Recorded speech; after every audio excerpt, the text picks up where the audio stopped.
Hello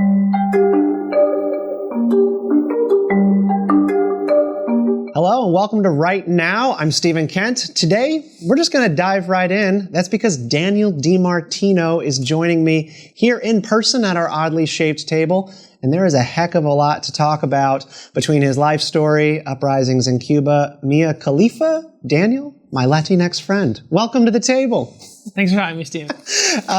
I'm sorry I called you that. I couldn't help it. I was told the other day by one of my friends in my neighborhood that I'm running for HOA board. So I want to be on the HOA because I am just that kind of busybody, in case anybody out there is surprised by that. And she told me, that to do it and to connect with the people in my neighborhood, majority Hispanic community, that I would have to actually do door-to-doors and be able to communicate with the Latinx community. And I just went, what?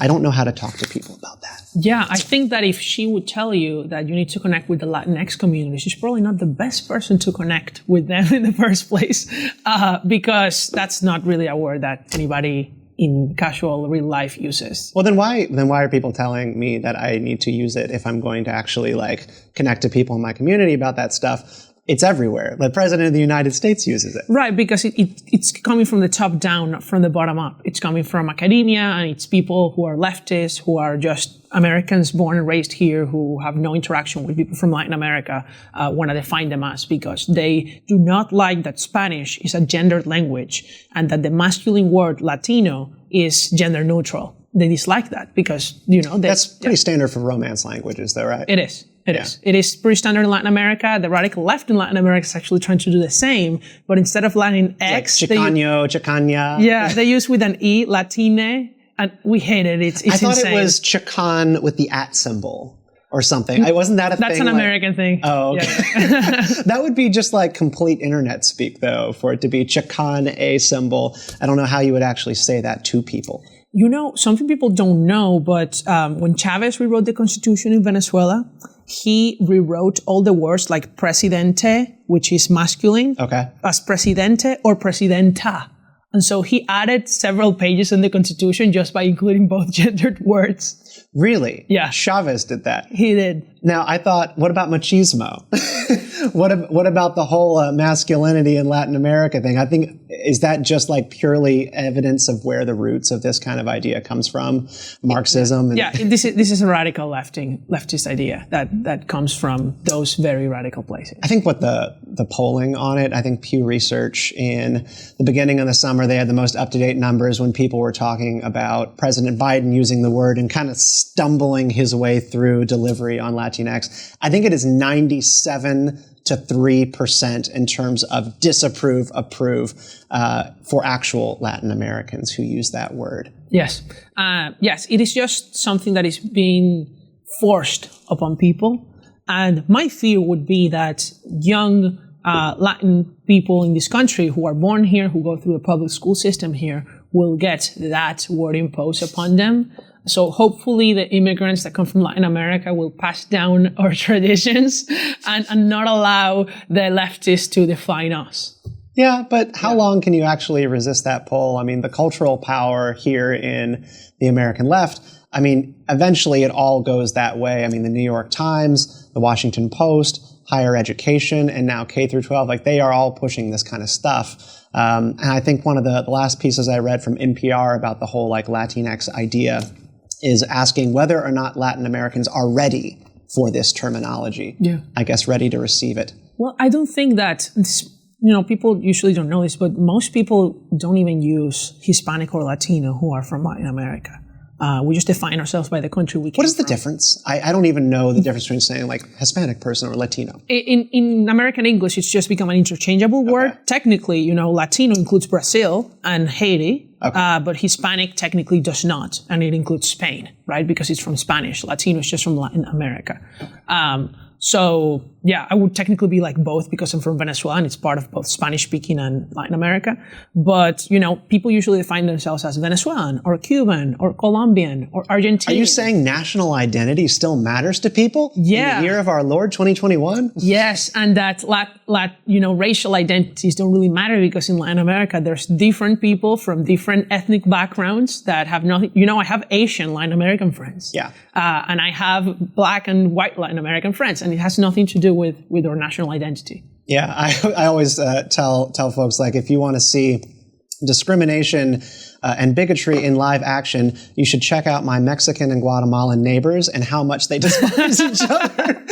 Yes. And I'm just like, oh, okay, so this is how this works. And Venezuelans are experiencing a lot of xenophobia in the rest of Latin America due to refugee crisis of where they're going. In Peru, in Chile, in Colombia.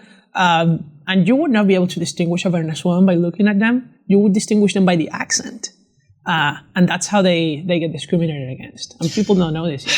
Well, how long have you been in the United States? Is 5 years now? 5 years. Okay, so you came here in 2016 from Venezuela. You have made quite a splash, my friend. I don't know how you just land in the United States and you fast forward 5 years, you're doing talk shows, you're in major newspapers, you're talking with Congress people and ambassadors and whoever. Tell us a little bit about your journey and people who are just meeting you for the first time. Yeah, well, sometimes I don't know how that happens, but I guess that's what happens in the United States to people.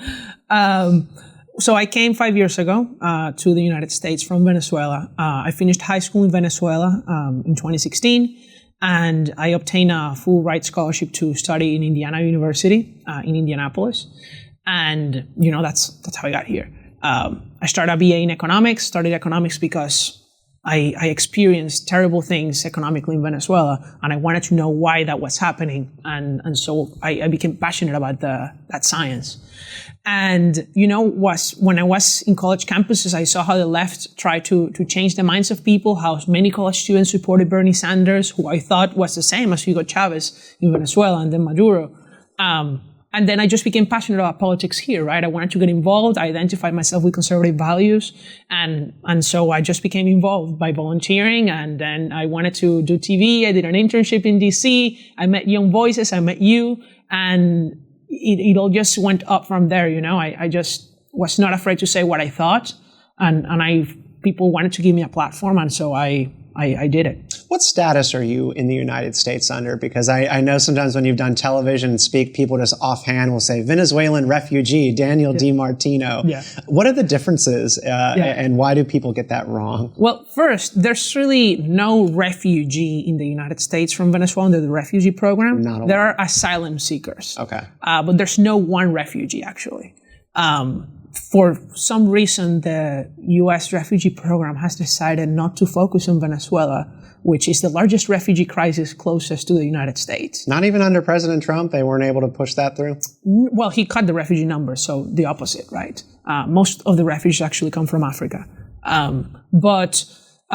So there are asylum seekers. I'm under a student visa, so I came as a foreign student to a college. And then I now started doing a PhD program, so I'm still in that status. And now a lot of Venezuelans have applied for something called temporary protected status, TPS, which was granted by Biden, which is a kind of legal status that Congress allowed the president to grant arbitrarily to people from different countries under bad conditions.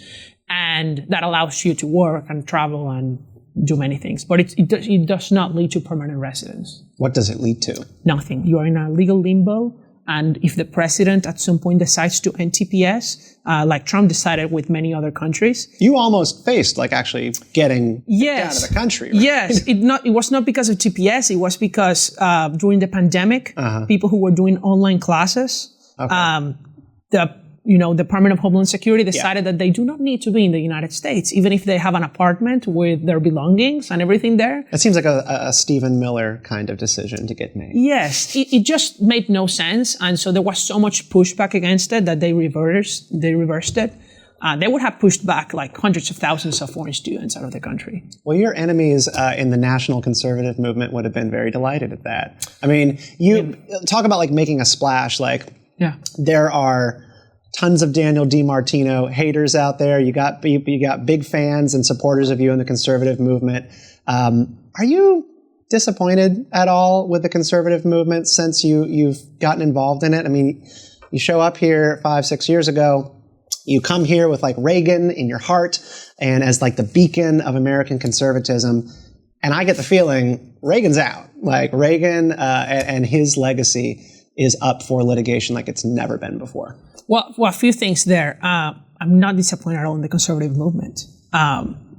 I wouldn't be anywhere if it wasn't because people here in this country want to hear the stories of people who fled socialist countries. And they want to hear them because they know that they change the minds and they motivate people in this country. And I think that that's the way that we can change the discourse and we can move away young people who are in the left, right? They need to hear first-hand experiences, especially people who are deceived, right? Because most people who are socialists in this country are not socialists because they have bad intentions, but they just want better things. And I've had success with several of my friends, and making them more moderate. And that's how you change the discussion. And, with people who despise immigrants or things like that, I don't think they're really conservative in the first place. So I just don't consider them part of the conservative movement. Talking about deceived, I was looking up my favorite hate tweets against you, and I'm sure you can recall. Okay, tell me. Well, this was one about being deceived. So this is from at Mindy Beth. So you fear, and she's talking to you, so you fear ordinary Americans might travel to Venezuela, talk to Maduro, and learn the truth, Daniel Di Martino? I urge you to fix your own wannabe right dictator self. It takes a lot of right-wing entitlement to flee to my country, the United States, and demand my government deny U.S. citizens basic rights. One thing that I can't get about hatred. I had not read that one. One of the things I can't get about hatred of you online is that it comes from the deep left and the deep right, and everybody thinks you're playing for the other side. People are adding you all day, thinking you're some sort of socialist sleeper cell because you want immigration to the United States. Yeah. I think that immigrants, made this country and immigration is a good thing, both economically and culturally. I don't think that it will change America for the worse. I think the opposite. I think immigrants assimilate to American culture and immigrants seem to be more conservative. And I think that the conservative movement should do well accepting more immigrants and just having a different discourse, some of the politicians. Because at the end, many people end up voting for the Democrats despite their ideology, because they want security for their family members, because, they don't have a TV host demonizing immigrants saying that they're going to take away their jobs when it's an economic lie, right? So I totally understand that. But, American citizens don't have the right to meet with a genocidal dictator in a foreign country. That's not a right. That's not in the U.S. Constitution, Yeah, you suggested legal action against the DSA, the Democratic Socialists of America, for meeting with Maduro? Look, there are laws on the books in this country passed through the Verdad Act, which happened in 2019, part of Trump's sanctions that were codified into law, that prohibit any American person or person subject to American jurisdiction in this country from doing any kind of financial deals or receiving any gift from the Maduro regime. So if the Democratic Socialists of America had their trip financed, received gifts from Maduro there, have any kind of deal with this regime, that's illegal under U.S. law. And I think they should be prosecuted to the fullest extent. Interesting. How would you actually find out about said gifts or flights? Investigation? How does that work? That's what we have the FBI for, right? Their bank accounts. I can't decide if that is a good law or not. Yeah. There's just something about that is tinged with illiberalism to me. I understand that it could be concerned, but you have to understand that the Maduro regime kills tens of thousands of people every year. We're talking about, imagine if you were to receive money from a murderer, a homicidal who was convicted, and you were collaborating and supporting that criminal. That would be illegal under U.S. law as a crime, right? You would be partners in the crime if you're benefiting from those, illegal activities. That's the same. It's just in a foreign country. Yeah, I guess so the difference is you don't take anything, right? Because, even Representative Tulsi Gabbard, went abroad, met with Assad. Right. I don't personally have a problem with that. Foreign representatives, people do that all the time. U.S. representatives travel. But I don't know. That just seems like a bridge too far. The DSA activists and even their leaders around the country, I don't know. They're just regular Joes. What if they get a watch from Maduro? You send them to prison? Yeah, I don't think they're regular Joes. I think that they want to turn this country into Venezuela. That's I don't think that. They tell you that. They're still average people. They're average people. DSA community leaders are your neighbors, whether you like them or not. Criminals are our neighbors too. I think that if they violated the law and they're collaborating with a group of people that are killing people that are starving a whole country, if this was Nazi Germany, if this was some other case, if this was communist China, people would not be saying what you're telling me, right? And I view the Maduro regime just like that, because it affected me personally, because it affected people I know, because 5 million people like myself had to flee our country because of these people. And then these folks think they can travel to Venezuela and get money off it and take some pictures and violate U.S. law. I don't think that's correct. So why the double standard with Venezuela in terms of American politics? Because the rules are always changing based on who's in power, between how we relate to Venezuela. What kind of actions did the Trump administration kind of change policy when it regards Maduro's regime versus what Biden has done? Well, the first thing that Trump did, it was actually one of his first days in office, was to increase sanctions drastically on Venezuela. So the list of people in the Maduro regime who kind of have bank accounts where their properties were confiscated, whole buildings in the city of Miami were owned by Venezuelan regime crooks, and they were confiscated by U.S. authorities, of course. Why? Because these are people who violate human rights. Most of them are drug dealers as well. Part of the cartel of the Suns, which is Department of Justice subject of investigations. And, that was the first step. They banned importing oil from the Venezuelan state oil company. They banned Americans from lending money or any American financial institution from lending money to the Maduro regime.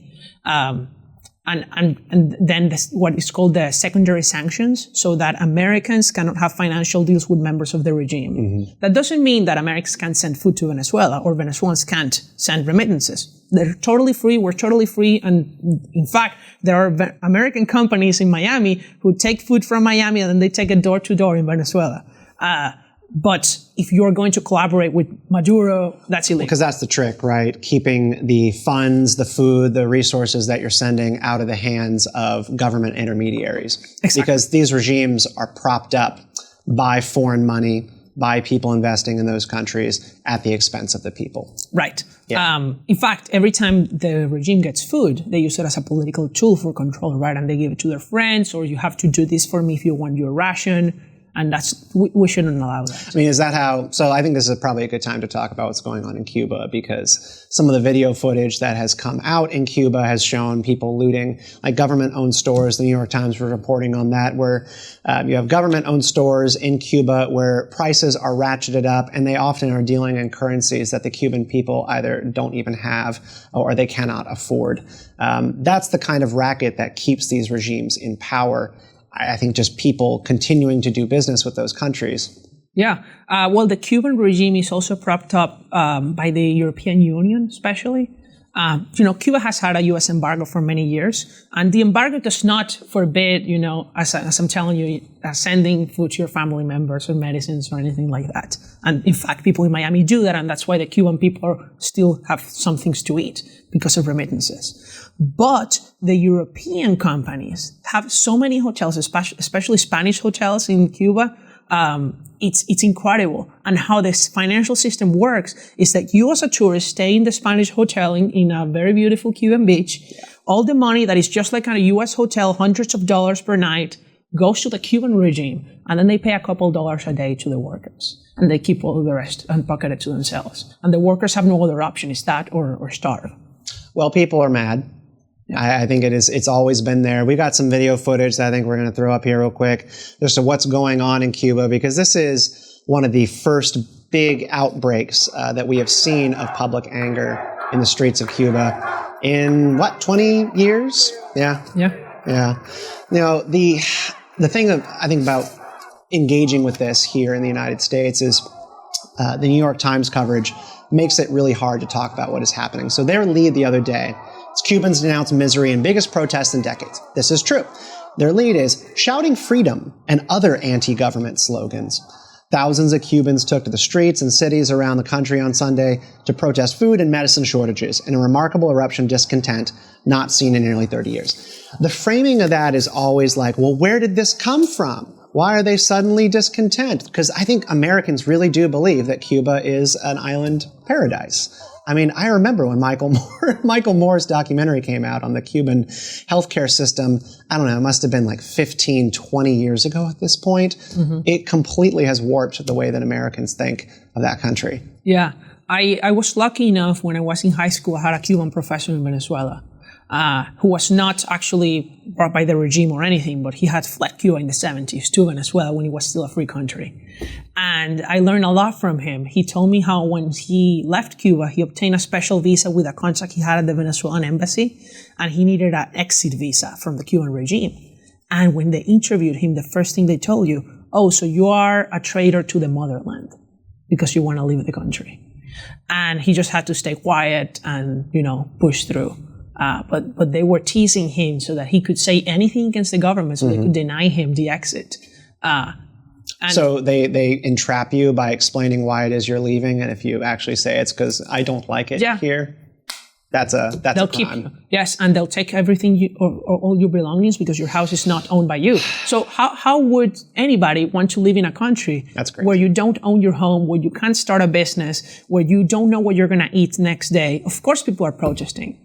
Do you think it's the duty of the American media to frame kind of every bit of coverage about Cuba as like the communist regime and making sure that the news coverage reflects angst about the regime and because of what it actually purports to believe? Because I think the conservative criticism, which is fair, is that people are protesting food shortages, access to vaccines, and general bad conditions. Yeah. And I think conservatives then look at that and they're like, well, they're downplaying the fact that it's a communist regime.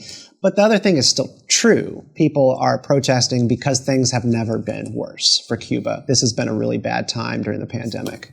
So I think that the duty of the media is to tell the truth. And the truth is that Cuba has been for 62 years under a socialist regime. And the reason there are shortages is because of the socialist policies. You do not have to be an economist to know this. People on the left and on the right agree that price controls lead to the shortages in Cuba, that the full nationalization of the economy has led to this disaster. It is only the very far left communists like AOC, like Bernie Sanders, who justify this based on U.S. sanctions, which is a lie. So I think that if the media wants to tell the truth, they should say that Cubans are protesting the socialist regime, their oppression, their lack of democratic rights, and also the food shortages and all the lack of medicine, which is a consequence of the policies of that regime. I'm going to hit pause here real quick. And just for everybody watching, if you're new to this show right now, we would love if you would subscribe. We have a new program up every Thursday and videos throughout the week. You can find us on Twitter, on Instagram, on Facebook, at RightlyAJ. So like the video, subscribe, leave a comment. We will answer. Daniel will hop in the comments, right, and talk to people, whether you like it or not. And I will too. So thanks for watching. And Daniel, so the nationalization question. I mean, the whole reason there are shortages is because that nothing is created within the walls of the country, like within the actual boundaries of the country. Everything is imports or nothing? Most is imports. So how it works is that, it's not that Cuba doesn't produce anything. Of course, Cuba does produce some agricultural things, sugarcane, pork. It's just very little. Why? Because when the government nationalized all the things in the 1960s under Castro, which was very, very fast actually after he took power, there's no incentive for profit. Agriculture was collectivized. And if you produce something as a farmer, you wouldn't get to keep it. So the farmers made the minimal effort only not to get killed by the regime. And as a result, there's very little food. The story that I have from some Cuban friends, they had to hide pigs inside their homes, in their backyards, and shut their mouths because if their neighbors heard that they had a pig, it would be taken over by the government. It's illegal to own a pig. And they would do it so that they could feed themselves. It's illegal to own a pig? It's illegal to own things in general.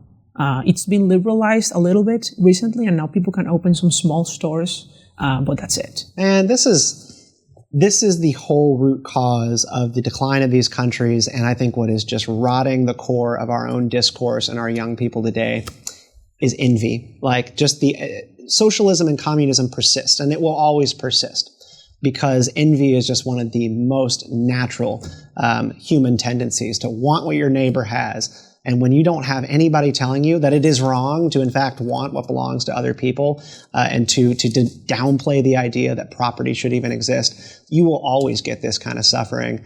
I hope you write a book on that one day. Yeah, me too. Look, think about that policy of being illegal to own a pig. That policy can only be enforced because there's a neighbor that rats you. Yeah. So if there wasn't that bad person looking up for what others have, how would the Cuban communist regime enforce their policies? It would be much harder. right?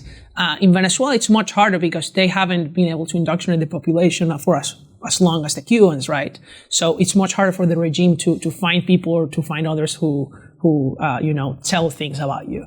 But we're going that way. And they can put out any narrative that they want in regards to protests and public discontent.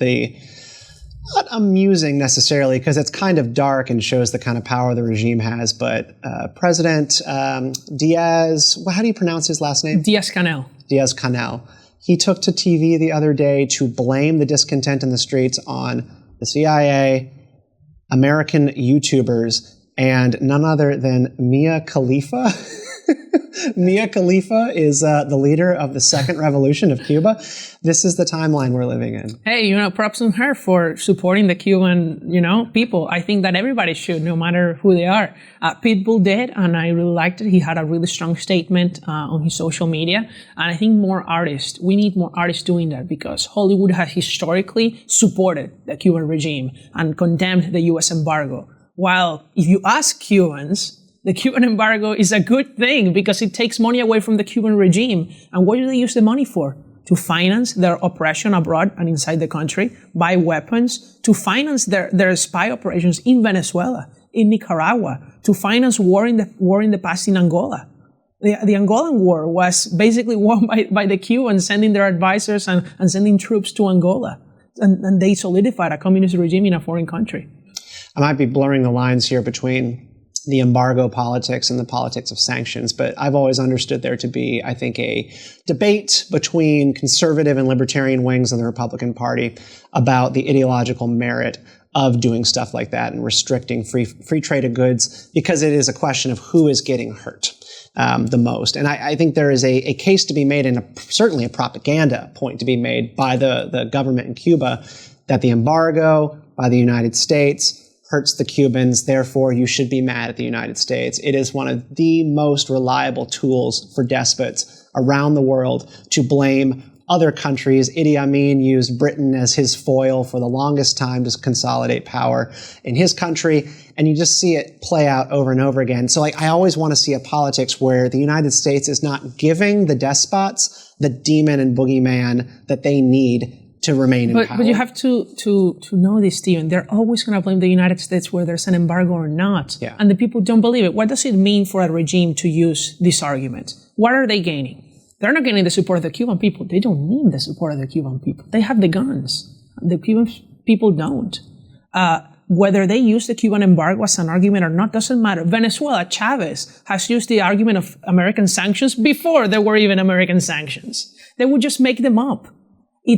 They can say whatever they want. I don't think that the debate over the Cuban embargo is a valid debate over whether it hurts the Cuban people or not. And we can talk about whether sanctions even work in the first place or not, because there's some economic literature that shows that at the end, the goods just flow to another country and then they come back. Maybe that's the case. And maybe we just need stronger sanctions in any case. It was hard to travel there before Obama, right? Yes, but Americans, I think, can travel just through a third country. And people do. And I don't think they should, because at the end, as I was telling you with the hotel example, you pay the hotel and the regime gets 90% of the profit. Yeah, traveling to Cuba is helping to prop up that regime. Yes, I actually do look down upon people who do it recreationally, different than if you're doing for journalism. I don't think people should travel recreationally to Cuba. You were tweeting this morning, I think on your way in, that Cuba exports socialism worldwide and regime change is a solution to that. What do you mean by that? Yeah. Well, Cuba has historically supported communist governments abroad and financed them. Chavez was trained by the Cubans. So were the other members of his regime. Maduro, as a teenager, traveled to Cuba and was in intense communist training there. And now he's the dictator of Venezuela. Why? Because the Cuban regime needs basically colonies to obtain money. They receive the oil from Venezuela, and that's how they have also financed their operations. They tried to invade Venezuela in the 1960s, actually. There was a landing or marine invasion, and the Venezuelans actually expelled them. They weren't able to win. And that's actually the original reason they were expelled from the Organization of American States. It was because Venezuela requested their expulsion because they invaded them. The Nicaraguan government, Angola, in Spain, the Podemos party, who's in power in Spain right now, is financed or receive finance by the Cuban regime. These people export their disaster, and they want to export it to the United States, make no mistake. And yes, of course, if the Cuban people were living in freedom, we wouldn't have this problem. They are succeeding in exporting it to the United States. It's already here. It's in the halls of Congress. I think we were talking in the green room before coming out here. The DSA now has actual members of their organization, the Democratic Socialists of America, have Democratic representatives in Congress. They have not said a word about what's going on in the streets of Cuba. And I just had to double check that before even coming in today on the train, because I figured at least by now they would have said something. They haven't. The only thing that I have seen from any members of the squad who are part of the Progressive Caucus, so this is like Ilhan, Omar, Ayanna, Presley, AOC, and then Bernie Sanders, of course, in the Senate is, kind of like the patriarch of the family. Nothing. They're all still complaining about the CEO of Virgin Galactic going to space.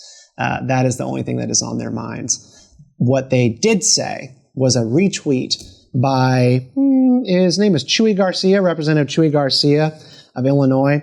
He said, "I stand with the Cuban people and call on their government to respect the right to peaceful protest." And that's where solidarity ends, that they should protest peacefully. Trump-era sanctions on top of our decades-long embargo have sown desperation instead of democracy. The United States must end the blockade.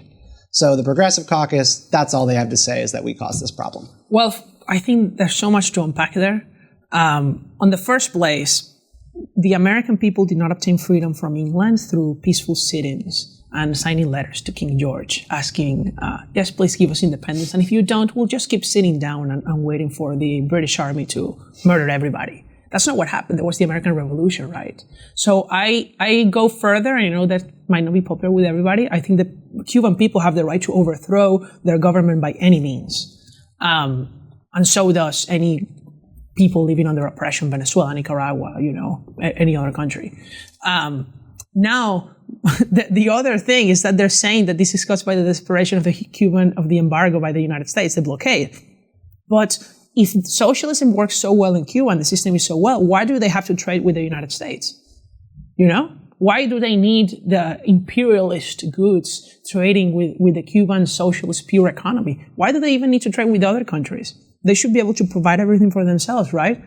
That's just my rhetorical argument. Well, that is kind of the socialist, like the tinge of the argument, both on the socialist right, and we kind of call that now, right? So like the populist right, the socialist right, and the socialist left. Yeah, I mean, like they want less trade, they want less internationalism, they want everything to be nationalized, made at home for Americans, by Americans, and you don't do any business with the rest of the world. And the claim there is that we can do everything ourselves. The countries who do it, they're falling apart. They need contact with the rest of the world. They need trade. They need access. No, I mean, this is the thing. My only skepticism of the Cuban embargo is that it's not strong enough.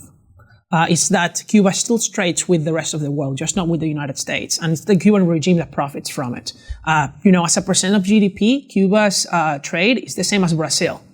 It's about 30% of GDP. And they just trade with the European Union. They trade with in America, with Africa. They receive oil from Venezuela. So they have no shortage of international trade. The problem is that they're a socialist country, right? There's no private property, therefore they can't produce, and they're poor.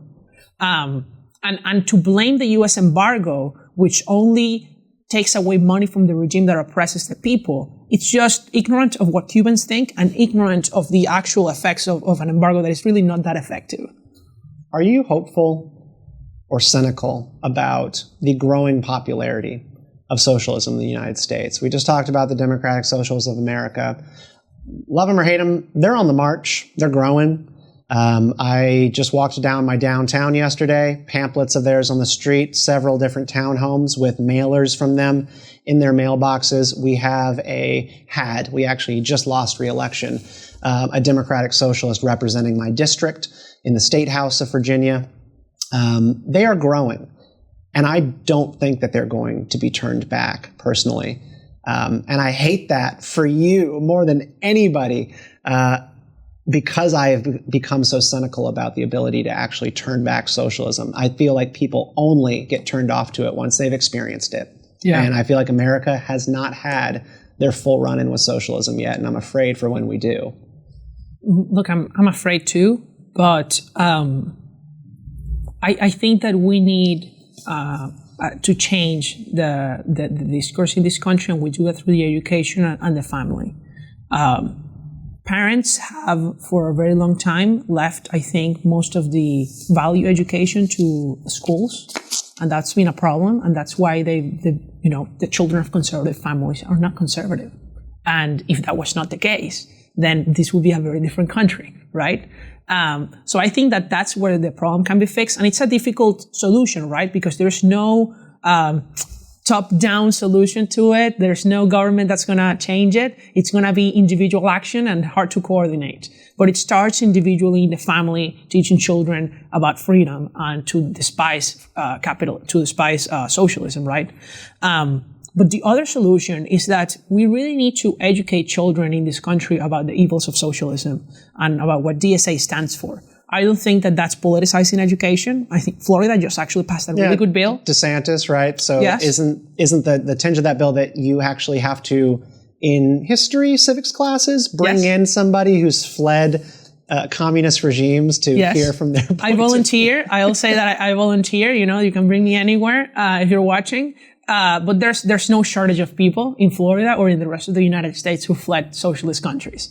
And yes, they have to teach the evils of those socialist regimes in school. And I think we need to do much more of that, because people have to understand that America was not founded on socialism. It is not an objectively good ideology. And, of course, people can believe whatever they want. There's freedom of speech. There's freedom of conscience in this country.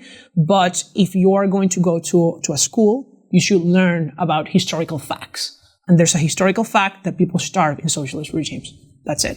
Yeah, and it's just perspective, just rounding out your understanding of tyranny. We have a laser focus in American pop culture and history classes on fascism. And that's great. Fascism sucks. But the people who primarily and singularly focus on fascism as the be-all, end-all of tyranny are the people who are going to be throwing you in gulags tomorrow, because they do not have a fully rounded view of all the different ways you can end up with a tyrannical government.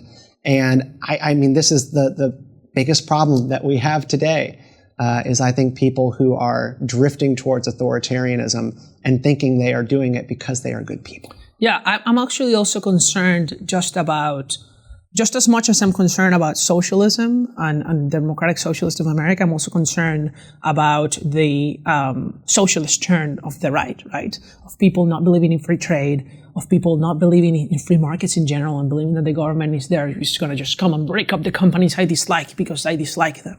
What kind of authority do you have to do that, right? I'm not saying that the government doesn't have a role in the economy. It has a huge role. Protecting private property is a very hard job. Intellectual property, cracking down on China. They still own intellectual property. That's illegal. That's not okay. But there is an ocean of distance between that and between saying the United States shouldn't be trading with the world because that destroys our economy and our jobs. That's a lie. That's just been proven false. Do you want autarky? No trade at all? That's what Spain did during the Franco regime in the 1950s, the 1960s. And that's actually what made my grandparents flee Spain in the 1950s to Venezuela. There was no international trade. Spanish people were given rationing cards for food because they couldn't import food from other countries. And guess what? We cannot grow bananas in the United States. We have to import them. That's how it works. You're not going to change geography. There's something called comparative advantage. Economics 101. You cannot make everything. We're not subsistence farmers anymore. And if you wanted to change us and put us in that lifestyle, well, then that's going to be the consequence. We're going to be poor. I think we kind of started talking a little bit about Reaganism. I remember you wrote a piece in the Daily Wire about returning to it and using it as our beacon for the future. And I think what we've talked about here and sort of laid out is the guy having his big moment in the sun right now is Teddy Roosevelt. Do you have strong opinions about that sort of changing face of the Republican Party? Well, I mean, I think Teddy Roosevelt was a regular president. Yeah, I mean, I'm not strongly opposed to Teddy Roosevelt. I think he did many good things. Yeah. It's funny to me, though, that the people who are against foreign intervention want to put Teddy Roosevelt on the top of their heads, given that he was a big interventionist. I think that my problem is with the policies. My problem is that people want to implement policies of the past. And then it's just ironic that the people who say that it's not the 1980s anymore think this is the 1920s or the 1910s or the 1890s, right? It's not about the time or the policies. It's all about whether they work or not. And free trade works and small government works. And that's what we need to do. That's what the conservative movement should stand for. Well, I believe you are going to turn the tide. Daniel Di Martino, thanks for coming on. Thanks, dear.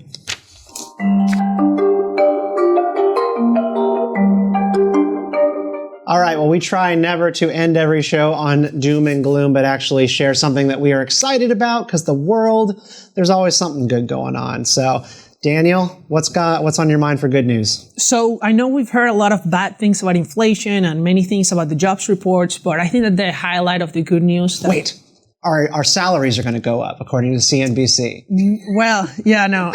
My good news is about jobs. The United States right now has the highest number of job openings in history. 9.2 million jobs are open. So the country is open. People can get a job. They just need to go and find it. Teens right now have the highest employment rate since before the Great Recession, since over 10 years ago. And I think that it's a good time to look for a job. Land of opportunity, right? There you go. So I think two things for me.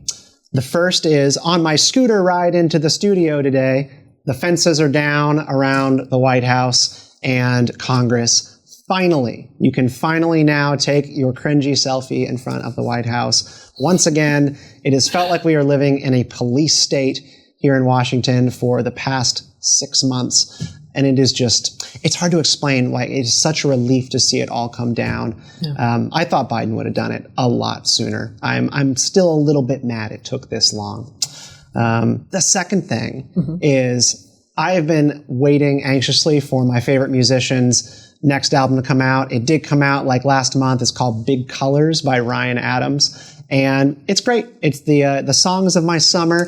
And I am just rooting for this guy because he's been struggling for a couple of years. He got canceled. He got very canceled. He was Me Too'd. And it's something where he deserved it. And there has to be a road to having a life again, you know?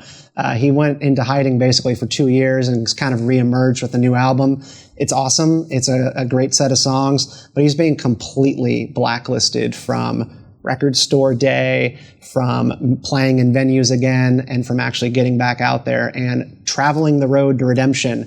And you can't travel the road to redemption if you're locked in your house. And that's the part that's been frustrating me, but I'm excited about the album, and it has made my summer great. So good. Yeah. All good things. Daniel, thanks for coming on right now. We'll be back next week with more. Join us every Thursday for a new episode and then videos throughout the week. And you can follow us on Twitter, Instagram, Facebook by @RightlyAJ. Like and subscribe this video. I'm Stephen Kent. We'll see you next time.